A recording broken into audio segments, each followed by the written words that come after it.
Welcome to Telangana rising news. ప్రతిపక్షాల తప్పుడు ప్రచారాన్ని తిప్పికొడదాం, అన్నింటిపై అసెంబ్లీలో చర్చిద్దాం, రెడీగా ఉండినట్టు సీఎం రేవంత్ రెడ్డి గారు మంత్రులు విప్లతో వ్యాఖ్యానించారు. ఉనికిని కాపాడుకునేందుకే బీఆర్ఎస్ నానా తంటాలు పడుతుంది. అందుకే ప్రభుత్వంపై బురద చల్లే ప్రయత్నం. కేసీఆర్ వల్లే కృష్ణా జిల్లాలో రాష్ట్రానికి తీరని అన్యాయం జరిగింది. ఈ విషయం బీజేపీ ఎమ్మెల్యేలకు అర్థమైందంటూ సీఎం రేవంత్ రెడ్డి గారు పేర్కొన్నారు. ప్రతిపక్షం అడిగే ప్రతి ప్రశ్నకు పారదర్శకంగా సమాధానమిద్దామని సూచించారు సీఎం రేవంత్ రెడ్డి గారు.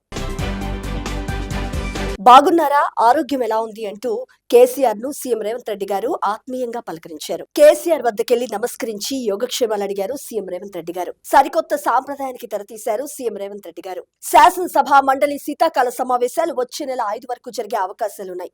ఆ తర్వాత ఉభయ సభల కొనసాగింపుపై తదుపరి బిజినెస్ అడ్వైజరీ కమిటీలో నిర్ణయం తీసుకుంటారు.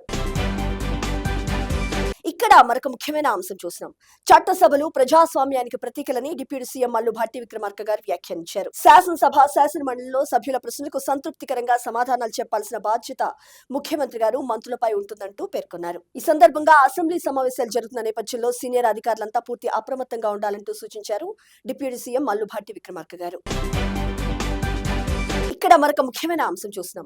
పాలమూరు రంగారెడ్డి ఎత్తిపోతల పథకానికి 90 టీఎంసీల నీటి కేటాయింపులకు తమ ప్రభుత్వం ఎప్పుడూ కట్టుబడి ఉందని, ఇందులో ఏమాత్రం వెనక్కి తగ్గే ప్రసక్తే లేదని నీటిపారుదల శాఖ మంత్రి ఉత్తమ్ కుమార్ రెడ్డి గారు స్పష్టం చేశారు. ప్రాజెక్టు నీటి కేటాయింపులను 45 టీఎంసీలకు తగ్గించారంటూ బీఆర్ఎస్ నేతలు చేసిన దుష్ప్రచారం పూర్తిగా తప్పుడు ప్రచారం అంటూ తెలిపారు. ఏపీ మళ్లించే గోదావరి నీటికి బదులు కృష్ణాలో రావాల్సిన 45 టీఎంసీల అంశం ట్రిబ్యునల్లో పెండింగ్ లో ఉన్నందున మైనర్ ఇరిగేషన్ కింద ఆదా అయ్యే 45 టీఎంసీలను తొలుత క్లియర్ చేయాలని మాత్రమే కేంద్ర జలసంఘాన్ని కోరామని పేర్కొన్నారు. అంత మాత్రాన ఆ 45 టీఎంసీలను వదులుకున్నట్లు కాదంటూ తేల్చి చెప్పారు. ఇక్కడ మరొక ముఖ్యమైన అంశం చూసినాం. రాష్ట్రంలో అత్యంత పేదరికంలో ఉన్న వారిని గుర్తించి కేరళ తరహాలో ప్రత్యేక ప్రణాళికలు రూపొందిస్తామని మంత్రి సీతక్క గారు వెల్లడించారు. పేదరిక నిర్మూలన కార్యక్రమంలో గ్రామైక సంఘాలు భాగస్వాములు కావాలంటూ పిలుపునిచ్చారు. హైదరాబాద్ ప్రజాభవన్లో సోమవారం జిల్లా మహిళా సమాఖ్య అధ్యక్షులతో నిర్వహించిన సమావేశానికి మంత్రి సీతక్క గారు ముఖ్య అతిథిగా హాజరయ్యారు. ఇక్కడ మరొక ముఖ్యమైన అంశం చూసినాం. రాష్ట్రంలో 2047 నాటికి 4000 గ్రామాల్లో సేంద్రియ వ్యవసాయం, 39.5 లక్షల ఎకరాలకు స్మార్ట్ మైక్రో ఇరిగేషన్ లక్ష్యంగా ముందుకు సాగుతున్నట్లు వ్యవసాయ శాఖ మంత్రి తుమ్మల నాగేశ్వరరావు గారు స్పష్టం చేశారు.